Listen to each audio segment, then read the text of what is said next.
Hello, everyone, and welcome back to Game Brigade. I am your host, Brian Greer, and on this show, we do reviews, previews, playthroughs, and have conversations about our favorite board games. So if you're new here, please consider hitting that subscribe button and joining the Game Brigade community.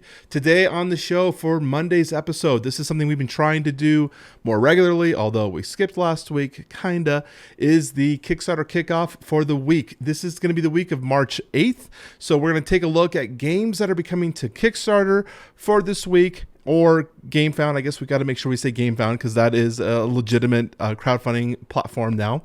So let's take a look at the first game. Before we get too far, I must say I moved the camera and it is kind of hard to remember to talk to this way and not over here.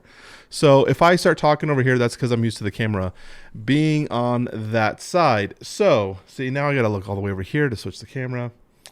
It's just a mess, guys. It's just a mess. Okay, so for the first game I want to take a look at is Super Fantasy Brawl Round 2. So I skipped on Super Fantasy Brawl mostly because I've been leery of Mythic Games, and if you've been watching the show for any amount of time, you should know that I had a bad experience with Joan of Arc, and I'm really wanting them to deliver something solid to me before I dive further into them. So I've skipped on Fantasy Brawl, I've skipped on a few of their other campaign games, but Super Fantasy Brawl has arrived to people, and at a very, very well-received reception, I guess you would say.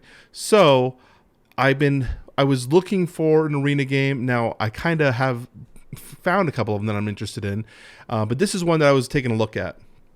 I wanted to follow up with Alex Radcliffe from Board Game Co. had raving reviews for this game, so I recommend watching this review. It's on Board Game Geek. You can also find it on his YouTube channel, talking about Super Fantasy Brawl, the things he likes and didn't like. What I really liked about it was in his final thoughts right here. He's talking about, he backs a lot of games. Obviously, we know that. We know Alex backs a lot of games, but this is one that's actually going to stay in his collection, and the reasons why.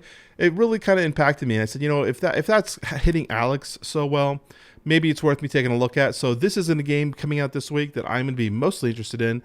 So let's go on to the next game. Okay, so the second game that I am very much looking forward to is the new Everdell, Mistwood, and Newleaf Complete Collection. I have very much enjoyed my Everdell experience. In fact, every game I've played has been very enjoyable. The worker placement tableau building system in general is one of my favorite type of mechanics in games. And so I'm kind of excited to see what the final chapter here will unfold. I forgot to mention, I wanted to make sure I mentioned this in these videos. The release date I wanted to make sure I mentioned the release date. So March 9th is this one, so Tuesday. And I believe March 9th as well for Super Fantasy Brawl. I'll make sure for each subsequent one from here, I'll mention the release date first so you guys are aware. But Everdell Newleaf will be coming out. Again, we've already had several expansions. Each expansion really adds some depth or flavor to the base game.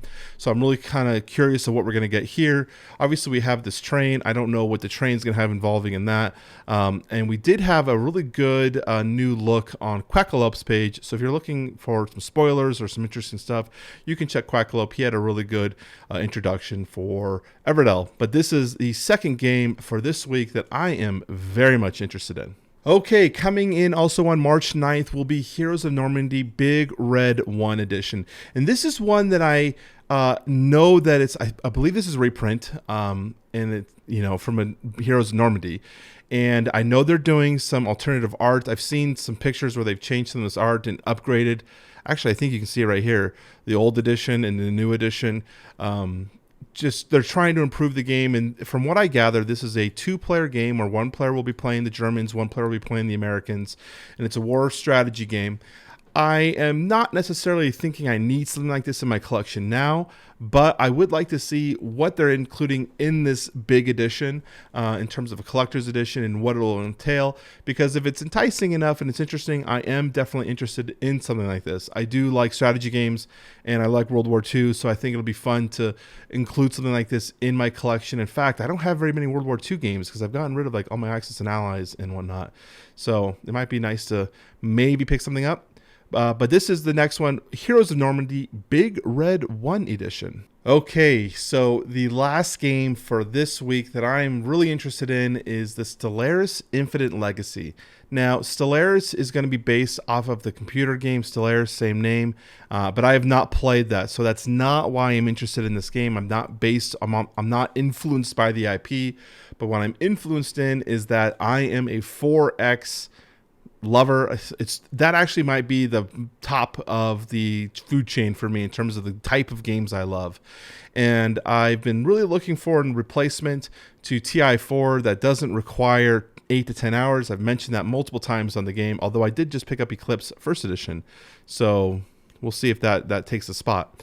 But Stellaris, what is interesting in this one, it's a 2 to 4 player 4X board game with some interesting theory and concepts. So I'm going to be really looking forward to this one. I want to see the rule book. I would really like to see some playthrough or some previews. I really would like to see a playthrough, but I doubt they're going to have a playthrough for the Kickstarter.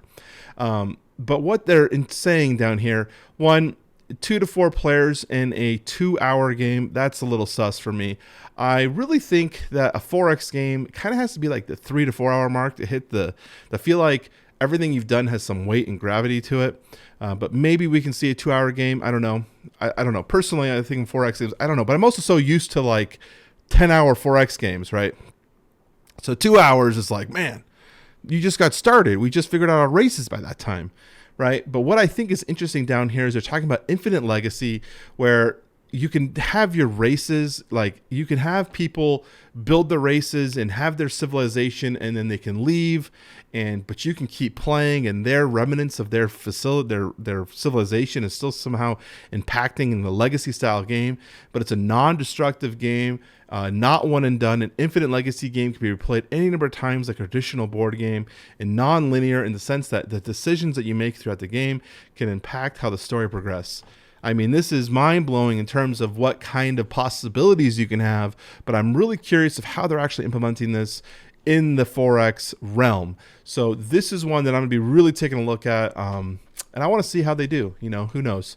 So that is going to be wrapping up the 4 games that I am most interested in. Let's go back to full camera and wrap this up. We still have the Oathsworn giveaway going on. We are almost there. We're actually 200 subscribers away from hitting our 4,000 subscriber goal. Can you believe it, guys?